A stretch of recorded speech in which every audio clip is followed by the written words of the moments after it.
Pemirsa, kembali berjumpa dengan saya di channel Generasi Hebat melansir di infosawit.com. Petani sawit soroti rencana ekspor satu pintu, minta pemerintah jaga harga TBS dan libatkan pekebun. Baik pemirsa, rencana pemerintah untuk mengatur ekspor sumber daya alam melalui mekanisme satu pintu mendapat perhatian dari kalangan petani sawit. Ketua Kebun Belayan Sejahtera Bapak Jamaluddin menilai gagasan tersebut pada prinsipnya bertujuan baik untuk memperkuat pengawasan tata niaga dan mencegah kebocoran devisa negara. Namun implementasinya perlu dirancang secara matang agar tidak menimbulkan dampak negatif bagi pelaku usaha maupun petani.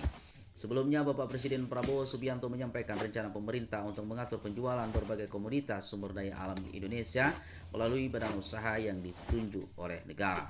Penjualan semua hasil sumber daya alam kita mulai dengan minyak kelapa sawit, batu bara, dan paduan besi. Kita wajibkan harus dilakukan penjualannya melalui BUMN yang ditunjuk oleh pemerintah Republik Indonesia sebagai pengekspor tunggal, kata Bapak Presiden Prabowo. Menanggapi wacana tersebut, Bapak Jamaluddin mengatakan penguatan peran negara dalam pengawasan ekspor komoditas strategis merupakan langkah yang dapat dipahami oleh konteks menjaga kepentingan nasional. Menurut beliau, negara memiliki kepentingan untuk memastikan tata niaga ekspor berjalan transparan dan memberikan manfaat maksimal bagi perekonomian nasional. Kami melihat ini sebagai gagasan yang baik dalam semangat nasionalisme ekonomi, tujuannya untuk mencegah kebocoran devisa dan memastikan pengelolaan sumber daya alam lebih terkendali, ujarnya dalam kanal YouTube Koperasi Belayan Sejahtera yang ditulis Info Sawit Senin 1 Januari 2026.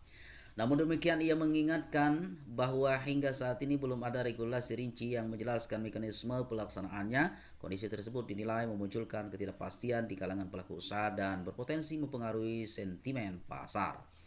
Menurut Bapak Jamaluddin, kekhawatiran tersebut mulai terlihat dari pergerakan harga tandan buah segar TBS sawit di sejumlah daerah. Ia mengungkapkan bahwa beberapa wilayah di Kalimantan Timur mengalami penurunan harga TBS setelah munculnya wacana tersebut. Di beberapa daerah, harga TBS yang sebelumnya berada di kisaran 3.400 per kilogram turun menjadi sekitar Rp2.700 per kilogram.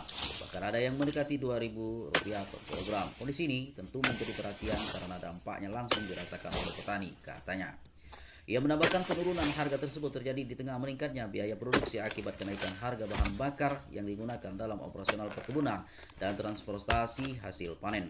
Bagi petani swadaya, lanjutnya, kondisi tersebut dapat menekan daya beli dan kesejahteraan keluarga petani apabila berlangsung dalam jangka waktu yang panjang. Karena itu, pemerintah diminta mempertimbangkan secara cermat berbagai konsekuensi yang mungkin muncul sebelum menerapkan kebijakan baru di sektor ekspor. Bapak Jamaluddin juga menekankan pentingnya pelibatan seluruh pemangku kepentingan termasuk petani swadaya dalam proses penyusunan kebijakan. Menurutnya, selama ini petani seringkali menjadi pihak yang terdampak langsung oleh kebijakan, namun tidak selalu dilibatkan dalam proses perumusannya. Petani swadaya harus diberikan ruang untuk menyampaikan pandangan dan aspirasinya.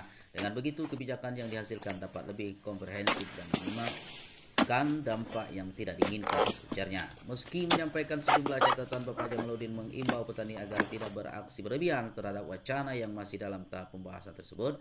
Ia mengingatkan bahwa kepanikan di tingkat petani justru dapat dimanfaatkan oleh pihak-pihak tertentu untuk menekan harga lebih jauh. Menurutnya, tujuan utama pengaturan tata niaga ekspor adalah menciptakan sistem perdagangan yang lebih tertib dan transparan. Karena itu, ia meminta petani untuk melihat kebijakan tersebut secara objektif sambil tetap mengawal proses penyusunannya. Di sisi lain, ia juga mengingatkan pemerintah agar memastikan mekanisme yang dibangun memiliki sistem pengawasan yang kuat dan akuntabel. Hal tersebut penting untuk mencegah munculnya praktik rente maupun potensi penyalahgunaan kewenangan dalam pengelolaan ekspor komoditas strategis. Selain mendorong perbaikan tata kelola, Bapak Jamaluddin juga mengajak petani swadaya untuk meningkatkan daya tahan usaha melalui penerapan praktik budidaya yang baik atau Good Agricultural Practice (GAP). Langkah tersebut mencakup pemupukan sesuai rekomendasi, perawatan kebun yang optimal, serta pemanfaatan bahan organik untuk menekan biaya produksi. Ia juga menyarankan petani mulai mengembangkan sumber pendapatan alternatif guna mengurangi ketergantungan terhadap suatu komoditas. Diversifikasi usaha dinilai penting untuk menjaga stabilitas ekonomi rumah tangga petani ketika terjadi gejolak harga komoditas. Petani perlu memperkuat ketahanan ekonomi keluarga, termasuk dengan memanfaatkan lahan yang tersedia untuk mendukung produksi pangan dan sumber pendapatan lainnya, katanya. Menutup pertanyaan, Bapak Jamaluddin mengajak petani sawit swadaya di seluruh Indonesia untuk memperkuat organisasi dan konsolidasi kelembagaan. Menurutnya, organisasi petani yang kuat akan meningkatkan posisi tawar petani dalam menyampaikan aspirasi dan mengawal berbagai kebijakan yang berkaitan dengan sektor perkebunan. Petani harus bersatu dan memperkuat organisasi agar memiliki posisi tawar yang lebih baik dalam berdialog dengan pemerintah maupun pemangku kepentingan lainnya, pungkasnya.